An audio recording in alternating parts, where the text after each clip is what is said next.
Hello बच्चों, कैसे हैं आप सब। आज हम हिंदी व्याकरण में एक नया टॉपिक पढ़ेंगे, उपसर्ग, जो कि हिंदी व्याकरण के सभी परीक्षाओं में पूछे जाते हैं और आपके सिलेबस में भी शामिल हैं। तो आज हम देखेंगे कि उपसर्ग क्या होता है, इसकी परिभाषा क्या है और उपसर्ग के कुछ अच्छे और महत्वपूर्ण उदाहरण देखेंगे, जो सीधा जहाँ से प्रश्न आपके एग्ज़ाम में आएगा। तो चलो देखते हैं। तो चलिए शुरू करते हैं उपसर्ग की परिभाषा से। वे शब्दांश जो किसी शब्द के पूर्व जुड़कर उसके अर्थ में परिवर्तन या विशेषता उत्पन्न कर देते हैं अथवा उससे नए शब्द का निर्माण करते हैं, उन्हें हम उपसर्ग कहते हैं। वे शब्दांश जो किसी शब्द के पूर्व अर्थात पहले जुड़ करके उसके अर्थ में परिवर्तन या विशेषता उत्पन्न कर देते हैं अथवा उससे नए शब्द का निर्माण कर देते हैं, उन्हें हम उपसर्ग कहते हैं। तो ये इसकी परिभाषा है, इसे आप अच्छे से याद करेंगे। आगे हम देखते हैं। वैसे हिंदी में उपसर्गों की कोई संख्या निश्चित नहीं है, लेकिन हिंदी में 13 उपसर्ग माने जाते हैं। हिंदी में उपसर्गों की संख्या 13 मानी जाती है। संस्कृत में 22 तथा उर्दू में 19 उपसर्ग होते हैं। तो ये ध्यान रखने योग्य है कि हिंदी में उपसर्गों की संख्या 13, संस्कृत में 22 और उर्दू में 19 उपसर्ग होते हैं। ठीक है बच्चों, यहाँ हम कुछ उदाहरण के माध्यम से समझेंगे कि उपसर्गों से नए शब्द किस प्रकार बनते हैं। यहाँ पहला उदाहरण है हमारा वी और उसमें हमने जोड़ा हार। वी हमारा उपसर्ग है और मूल शब्द हमारा क्या है, हार। तो वी जो उपसर्ग होता है वो किसी भी मूल शब्द के पहले जुड़ता है और ये मिल कर के बनता है विहार। विहार का अर्थ होता है भ्रमण। विहार का अर्थ होता है भ्रमण। तो इस प्रकार हमको हार शब्द में वी उपसर्ग लगाने से एक नया शब्द प्राप्त होता है, विहार। ठीक है, ये तो आसान है। और विहार का अर्थ क्या होता है, भ्रमण। अगला उदाहरण हम लेते हैं उप और उसमें हमने एक शब्द जोड़ा हार। तो हार हमारा मूल शब्द है और उसमें हमने उपसर्ग लगाया उप, तो ये एक नया शब्द बना उपहार, जिसका मतलब होता है भेंट या तोहफा या गिफ्ट, जिसे आप कहते हैं। ठीक है, इस तरह से हमने फिर से वही मूल शब्द लिया हार और उसमें इस बार हमने जोड़ा उपसर्ग सम। सम और हार मिलकर के हुआ संहार।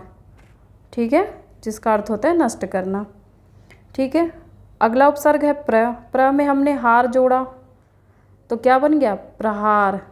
प्रहार का अर्थ क्या होता है, किसी के ऊपर चोट पहुंचाना या मारना, उसका क्या होता है, प्रहार। प्रहार का अर्थ होता है चोट। ठीक है, फिर नया उपसर्ग आ। आ उपसर्ग में हमने हार जोड़ा तो हमारे पास एक नया शब्द आया आहार। आहार मतलब सभी को पता होगा, भोजन। ठीक है, फिर हमने परि उपसर्ग लगाया हार शब्द के पहले। मूल शब्द हमारा क्या है, हार, और इसके पहले हमने जोड़ा परि, तो दोनों मिलकर के बना परिहार। परिहार का अर्थ होता है त्यागना। क्या अर्थ होता है इसका, त्यागना। ठीक है, किसी चीज़ को त्याग देना, छोड़ देना। तो इस तरह से हमने देखा कि मूल शब्द तो हमने वही रखा, लेकिन उपसर्ग बदलते गए। और जब भी किसी शब्द के आगे उपसर्ग लगा और जो नया शब्द बन के तैयार हुआ, उसका अर्थ ही क्या हो गया, बदल गया। वैसे तो हार शब्द का अर्थ होता है हार जाना। ठीक है, हारना या हार जाना। एक नए अर्थ में भी हार का प्रयोग होता है, जो गले का हार पहनते हैं। ठीक है, लेकिन यहाँ पे वी उपसर्ग लगाने से जो नया शब्द बना विहार, अब इसका अर्थ हो गया भ्रमण करना यानी घूमना। उप जोड़ दिया तो उपहार यानी गिफ्ट। ठीक है, संहार मतलब संहार यानी कि नष्ट करना, मारना। प्र जोड़ दिया तो प्रहार बन गया, अर्थात चोट पहुँचाना। ठीक है, आ जोड़ दिया तो बन गया आहार। आहार का अर्थ होता है भोजन। और परि जोड़ दिया तो परिहार बन गया, जिसका अर्थ क्या है, त्यागना। तो इस प्रकार हम देख रहे हैं जो हमारी परिभाषा थी वो बिल्कुल ही सार्थक सिद्ध हो रही है कि वे शब्दांश जो किसी शब्द के पूर्व अर्थात पहले जुड़ करके उसके अर्थ में परिवर्तन या विशेषता उत्पन्न करते हैं अथवा उससे नए शब्द का निर्माण भी करते हैं, उन्हें हम क्या कहते हैं, उपसर्ग कहते हैं। तो मुझे लगता है ये आपको समझ में आ गया होगा। एक सबसे महत्वपूर्ण बात जो याद रखने की है कि उपसर्ग किसी भी शब्द के पहले जुड़ता है, ठीक है, किसी भी शब्द के पहले जुड़ता है और जुड़ करके उसके अर्थ में परिवर्तन कर देता है। ये उपसर्ग की एक छोटी सी सामान्य सी परिभाषा है। अब यदि आपको उपसर्ग समझ में आ गया हो तो आप मुझे इन शब्दों में उपसर्ग को पहचान कर बताइए। पहला शब्द हमारे पास है कुपुत्र। कुपुत्र में कु और पुत्र। पुत्र तो हमारा मूल शब्द है और इसमें उपसर्ग क्या जुड़ा है हमारे पास, कु। तो उपसर्ग को पहचानना है तो आप आंसर क्या देंगे, को उपसर्ग लगा हुआ है, इसमें क्या लगा है, को उपसर्ग, ठीक है। और दूसरा शब्द है उपकार। उपकार में कौन सा उपसर्ग है, ये तो आसानी से बता सकते हैं आप, उप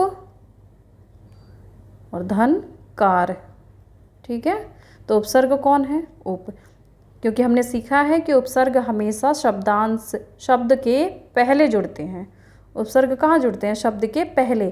तो कार शब्द के पहले क्या जुड़ा, उप, उपकार हो गया, ठीक है। तो यहाँ अगर कोई पूछे कि उपसर्ग क्या है तो क्या बताएंगे, उप। इसी तरह उपहार में भी उप उपसर्ग है, क्योंकि उप धन हार, उपहार। फिर अगला शब्द है प्रसिद्ध। तो प्र और सिद्ध, ठीक है, प्र और सिद्ध। तो उपसर्ग क्या हुआ, प्र, इसमें प्र उपसर्ग है। समर्पित, सम धन अर्पित, सम धन अर्पित, समर्पित। तो इसमें उपसर्ग क्या है, सम, ठीक। अपमान, अप धन मान। तो इसमें अगर कोई पूछे कि उपसर्ग क्या है तो क्या बताएंगे, अप, इसमें अप उपसर्ग है और मूल शब्द है मान, दोनों को जोड़ दिया तो क्या बन गया, अपमान। बहुत ही आसान है, मुझे लग रहा है कि आप बहुत आसानी से इसको कर पाएंगे। इस तरह के प्रश्न एग्जाम में आ जाते हैं बेटा कि निम्न शब्दों में उपसर्ग को पहचानो। ऐसे ही कुछ शब्द आपके सामने होंगे और पूछा जाएगा कि इसमें उपसर्ग बताओ क्या है। जैसे कुपुत्र दे दिया तो आप बता देंगे कु उपसर्ग है, प्रसिद्ध दे दिया तो बता देंगे प्र उपसर्ग है, अपमान है तो अप उपसर्ग है। और अब आखिरी शब्द है हमारे पास अनाथ। तो अ और धन नाथ, तो उपसर्ग क्या होगा, आप लोग बता देंगे आराम से, अ उपसर्ग है इसमें। मूल शब्द है नाथ, हमारा उपसर्ग मिलकर के क्या हो गया, अनाथ। तो ये कितना आसान है। एक नए तरह का प्रश्न भी इसमें पूछा जाता है। अब नए तरीके का प्रश्न क्या होगा वो देखिए। जैसे कि यहाँ दे दिया जाएगा कि कु उपसर्ग से एक या दो नए शब्द बनाओ, ठीक है। अप उपसर्ग है, इससे दो नए शब्द बनाओ। उप उपसर्ग है, इससे कोई दो नए शब्द बनाओ। इस तरह से क्वेश्चन पूछ लिया जाता है, ठीक है। तो कु से आप बना सकते हैं कुपुत्र, ठीक, बना सकते हैं। अप से क्या बना सकते हैं, अपमान बना सकते हैं, अपकार बना सकते हैं, ठीक है, इस तरह से। उप से क्या बना सकते हैं, हाँ, तो उप से हम उपयोग, उपभेद आदि शब्द बना सकते हैं। तो इस तरह के क्वेश्चन भी आपके परीक्षा में पूछे जाते हैं कि कु उपसर्ग से आप कुपुत्र, कुरूप बना सकते हैं। अप से पूछा जाएगा कि आप क्या बना सकते हैं, तो अपहरण, अपयश। उप से उपयोग, उपभेद। कुछ अन्य उदाहरण भी हम देख लेते हैं आगे। बच्चों, आपकी परीक्षा में ये प्रश्न पूछा जा सकता है कि आ उपसर्ग को जोड़ करके हम कौन से शब्द बना सकते हैं, ठीक है।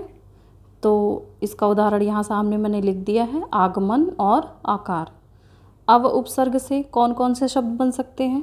अवगुण, अवबोध। दुरुपसर्ग से दुर्जन, दुर्गुण। निरुपसर्ग से निर्यात और निरपराध। परा से परिजन और परिपूर्ण। ठीक है, परिउपसर्ग से परिजन और परिपूर्ण। प्रउपसर्ग से प्रबल, प्रगति इत्यादि शब्द बना सकते हैं। इसी प्रकार से विउपसर्ग से विनाश और विजय इत्यादि शब्द बन सकते हैं। तो दो ही प्रकार के प्रश्न इसमें पूछे जा सकते हैं। या तो आपसे उपसर्ग की परिभाषा पूछी जाएगी या इस प्रकार के शब्द पूछे जाएंगे कि इन शब्दों में आपको उपसर्ग बताना है कि उपसर्ग क्या है, या फिर उपसर्ग दे करके कहा जाएगा कि इनसे नए शब्द बनाकर दिखाइए। बस इतने ही इस प्रकार के प्रश्न आते हैं। ठीक है, अगर आपका कोई क्वेश्चन हो तो आप कमेंट में पूछिएगा, मैं बताने का प्रयास करूँगी। Okay, thanks.